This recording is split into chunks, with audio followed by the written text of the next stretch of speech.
ഇന്ത്യക്കെതിരെ തീരുവ ചുമത്തുന്നു, ഭീഷണിപ്പെടുത്തുന്നു. അതിന്റെ തിരിച്ചടി അമേരിക്ക ഇപ്പോൾ നേരിടുകയാണ്. ടൂറിസവുമായി ബന്ധപ്പെട്ട് വലിയ തകർച്ചയിലേക്ക് പോകുന്നു. ഇന്ത്യയിൽ നിന്നുള്ള ടൂറിസ്റ്റുകളുടെ എണ്ണം പൂർണ്ണമായി തന്നെ കുറയുകയാണ്. ഇതിനെ എങ്ങനെയായിരിക്കും അമേരിക്ക മറികടക്കുക? അതൊരല്പം പ്രയാസമുള്ള കാര്യമാണ്. കാരണം ഒരു രാഷ്ട്രത്തിൻ്റെ ഏറ്റവും വലിയ വരുമാനം എന്ന് പറയുന്നത് ടൂറിസത്തിൽ നിന്നാണ്. ഇപ്പം നമ്മുടെ സംസ്ഥാനത്തിൻ്റെ കാര്യം തന്നെ നോക്കുക, ഏറ്റവും ഗണ്യമായ വരുമാനം ടൂറിസത്തിലൂടെയാണ്. ഇപ്പോൾ കോവിഡ് കാലത്ത് ടൂറിസം ആകെ കൂടി തകർന്നടി. അതിൽ നിന്ന് കരകയറി വരാനായിട്ട് ഒരല്പസമയം എടുക്കുകയും ചെയ്തു. ആ സമയത്തുള്ള ടൂറിസം തകർന്നടിഞ്ഞപ്പോൾ നമ്മുടെ നാടിൻ്റെ വരുമാനത്തിലും ഗണ്യമായ കുറവ് സംഭവിച്ചു എന്നുള്ളതാണ്.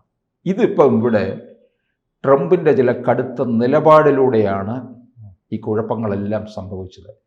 ട്രംപിൻ്റെ രണ്ടാം വരവിൽ നമ്മൾ കരുതിയത്, കാരണം ഓരോ ഇന്ത്യക്കാരൻ്റെ മലയാളികളെയും ഒരു പൊതുവായ ആഗ്രഹമാണ് അമേരിക്ക സന്ദർശിക്കുക എന്നത്. അതെ, പക്ഷെ ഇത്തരം കടുത്ത നിലപാടിലേക്ക് പോകുമ്പോൾ അങ്ങനെയാണെങ്കിൽ ഇപ്പോൾ പോകാൻ താല്പര്യമില്ല അല്ലേ? ഇപ്പം 2001 ശേഷം ആദ്യമായി US സന്ദർശിക്കുന്ന ഇന്ത്യക്കാരുടെ എണ്ണം ഗണ്യമായിട്ട് കുറഞ്ഞിരിക്കുകയാണ്. 2025 ജൂണിലെ 2.1 ലക്ഷം ഇന്ത്യക്കാരാണ് US യാത്ര ചെയ്തത്. കഴിഞ്ഞ വർഷം ഇതേ സമയം 2.3 ലക്ഷമായിരുന്നു. ഇത് US വാണിജ്യ വകുപ്പിൻ്റെ national travel and tourism office പുറത്തുവിട്ട കണക്കുകളാണ്, വെറുതെ ഉള്ള ഒരു കണക്കല്ല. അപ്പം മറ്റ് രാജ്യങ്ങളിൽ നിന്ന് US വരുന്നവരുടെ എണ്ണവും കുറഞ്ഞിട്ടുണ്ട്. ഇവിടെ നിന്ന് പോകുന്ന മാത്രമല്ല, മറ്റ് രാജ്യങ്ങളിൽ നിന്നും. ഇതിപ്പോൾ ഇവരിതിനെ കാണുന്നത് ലോകം മൊത്തത്തിലുണ്ടായ ഒരു മാറ്റമെന്നുള്ള രീതിയിലാണ് കാണുന്നത്. പക്ഷെ അങ്ങനെയല്ല, അമേരിക്കയ്ക്ക് മാത്രമായിട്ടുള്ള ഒരു തിരിച്ചടിയാണ് കിട്ടിയിരിക്കുന്നത്. ഇപ്പോൾ ട്രംപ് രണ്ടാം വട്ടം അധികാരത്തിൽ വന്നപ്പോൾ എല്ലാവരും വിചാരിച്ചത് ലോകക്രമം തന്നെ അങ്ങ് മാറും എന്നുള്ളതാണ് കരുതിയത്. പക്ഷേ ട്രംപിൻ്റെ ചില കടുംപിടുത്തവും ഒക്കെ കാരണം എന്തുപറ്റി, അവരുടെ രാജ്യത്തിന് തന്നെ ഏറ്റവും വലിയ ക്ഷീണം ഉണ്ടാക്കിക്കൊണ്ടാണ് മുമ്പോട്ട് പോകുന്നത്. ഇപ്പം ബൈഡൻ അമേരിക്ക തകർത്ത് അങ്ങേയറ്റം എത്തിച്ചു. അതുകൊണ്ടാണ് ട്രംപ് വൻ ഭൂരിപക്ഷത്തോടെ അധികാരത്തിൽ വന്നത്. അവിടുത്തെ വിലക്കയറ്റവും ജീവിത നിലവാരം ആകെ കൂടി മാറി. പല സാമ്പത്തിക വിദഗ്ധരും പറയുന്നുണ്ടല്ലോ, വരുന്ന കാലത്ത് ഈ ട്രംപിന്റെ തീരുമാനത്തിലൂടെ വലിയ തിരിച്ചടിയാണ് അമേരിക്ക നേരിടാൻ പോകുന്നത്. സാമ്പത്തിക നയവും വിദേശ നയവും അതോടൊപ്പം തന്നെ ഇന്ത്യ അടക്കമുള്ള രാജ്യങ്ങളുമായുള്ള അവരെ പിണക്കുന്ന രീതിയിലേക്ക് പോകുന്നു അല്ലേ? സൗഹൃദ രാജ്യങ്ങളെ പിണക്കിയാൽ സ്വാഭാവികമായി വലിയ തിരിച്ചടി തന്നെ ഉണ്ടാകും. അതിൻ്റെ ഒരു പശ്ചാത്തലമാണ് ഇന്ത്യയും ചൈനയുമായി ബന്ധം സ്ഥാപിക്കുകയാണ്, കൂടുതൽ അടുക്കുകയാണ്. ഈ ഒരു കച്ചവട കണ്ണാണല്ലോ ട്രംപിനുള്ളത്. അതിലൂടെ ഉണ്ടായിരുന്ന സൗഹൃദം മുഴുവൻ തകർത്ത് കളഞ്ഞു.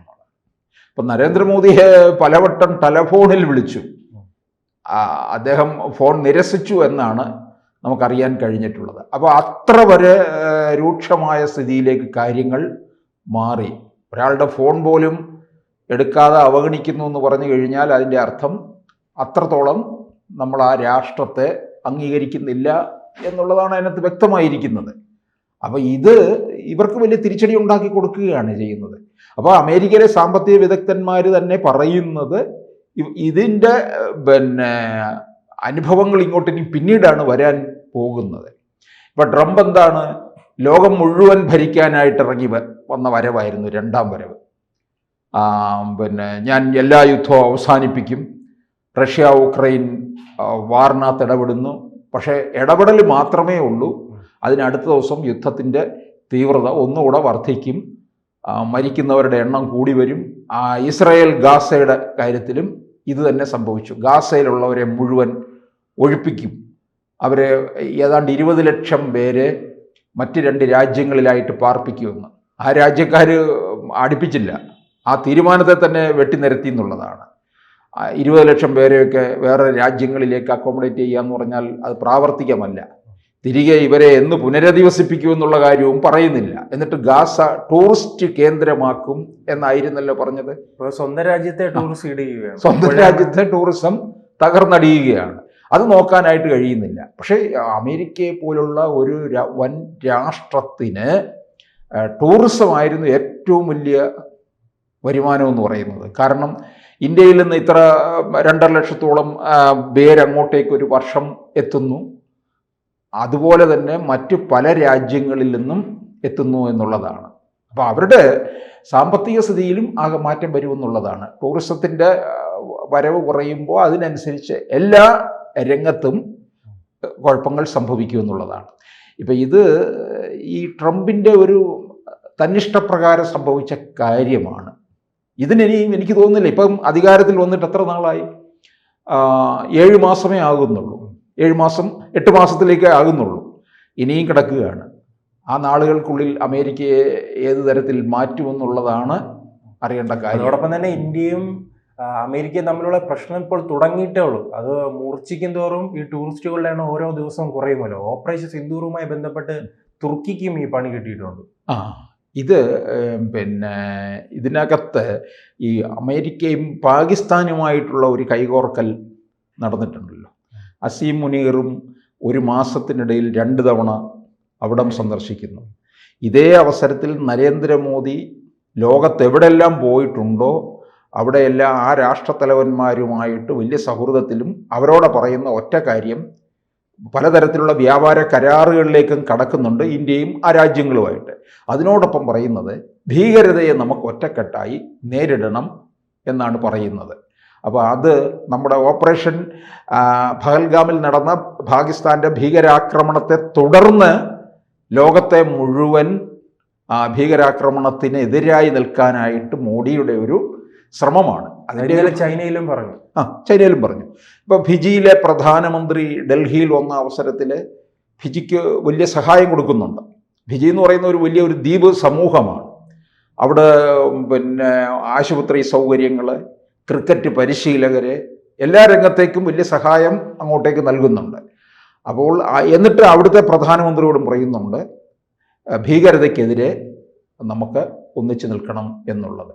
അപ്പോൾ ഈ പിന്നെ പാകിസ്ഥാനുമായിട്ടുള്ള ട്രംപിൻ്റെ ഒരു കൂട്ടുകെട്ട്, ഈ അസീം മുനീർ നേരെ വൈറ്റ് ഹൗസിലേക്കാണ് കയറിയത്. ആലോചിക്കണം, വൈറ്റ് ഹൗസിൽ എങ്ങനെ ഒരു സേനയുടെ മേധാവിക്കൊന്നും ചെന്ന് കയറാൻ പറ്റത്തില്ല, മാറി നിൽക്കെന്ന് പറയും. ഒരു രാഷ്ട്രത്തലവന്മാരാണ് അങ്ങോട്ടേക്ക് വൈറ്റ് ഹൗസിൽ കാണുന്നത്. ആ പതിവ് തെറ്റിച്ചുകൊണ്ടാണ് അസീം മുനീറിനെ. പാകിസ്ഥാനിലെ ടൂറിസ്റ്റുകൾക്കാണെങ്കിൽ അമേരിക്കയിൽ പോകാൻ പണവുമില്ല. അവിടെ വലിയ സാമ്പത്തിക പ്രതിസന്ധിയാണ്. അവിടെ പിന്നെ കഞ്ഞി കുടിക്കാൻ പ്രയാസപ്പെടുകയല്ലേ.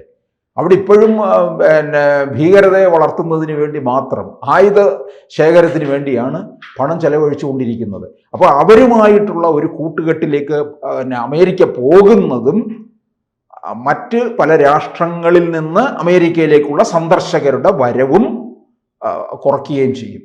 അപ്പോൾ തീർച്ചയായിട്ടും അമേരിക്ക ടൂറിസം രംഗത്തിലൂടെ അമേരിക്ക തകർന്നു എന്ന് പറഞ്ഞു കഴിഞ്ഞാൽ, ഇപ്പം ഞാൻ ചോദിച്ചോട്ടെ, നമ്മുടെ രാജ്യത്ത് നിന്ന് ജോലിക്ക്, പഠനത്തിനും ഒക്കെ ധാരാളം പേര് അങ്ങോട്ടേക്ക് പോകുന്നുണ്ട്. ഇതിലൂടെ ടൂറിസവും വളരുകയും ചെയ്യും. അതിനെല്ലാം മാറ്റം സംഭവിക്കുമെന്നുള്ളതാണ്. പഠനത്തിനും ജോലിക്കും പോകുന്നവരുടെ എണ്ണവും ഇനി അവിടെ ഗണ്യമായി കുറയാനുള്ള സാധ്യതയുണ്ട്. മറ്റ് രാജ്യങ്ങളിലേക്ക് പോകും. ഇപ്പം ചൈനയുമായിട്ട് ഇന്ത്യ വലിയൊരു സൗഹൃദമല്ലേ ഉണ്ടാക്കിയിരിക്കുന്നത്. ഇനി എനിക്ക് തോന്നുന്നു ചൈനയിൽ ഇവിടെ നിന്നുള്ള ടൂറിസ്റ്റുകളുടെ എണ്ണം കൂടും ഇന്ത്യയിൽ നിന്ന്. ഇടയ്ക്ക് വലിയ നിയന്ത്രണവും കാര്യങ്ങളും ഒക്കെ ആയിരുന്നു. ഇന്ത്യയിൽ നിന്ന് ആരെങ്കിലും അങ്ങോട്ടേക്ക് കടക്കണമെന്നുണ്ടെങ്കിൽ വലിയ സ്കാനിങ് ആയിരുന്നു അവർ നടത്തിക്കൊണ്ടിരുന്നത്. ഇനിയിപ്പോൾ ഇതിനകത്ത് കാര്യങ്ങൾ കുറേ സുതാര്യമാവുകയും ചെയ്യും. ചൈനയുമായിട്ടുള്ള ബന്ധത്തിൽ ട്രംപ് വല്ലാതെ വീക്ഷിക്കുന്നുണ്ട്. അതെവിടെ വരെ എത്തും എന്നുള്ളതിനകത്ത്. കൂടുതൽ വാർത്തകളും വിശേഷങ്ങളും നിങ്ങളിലേക്ക് എത്താൻ ABC മലയാളം സബ്സ്ക്രൈബ് ചെയ്യുക, ബെൽ ബട്ടണും അമർത്തുക.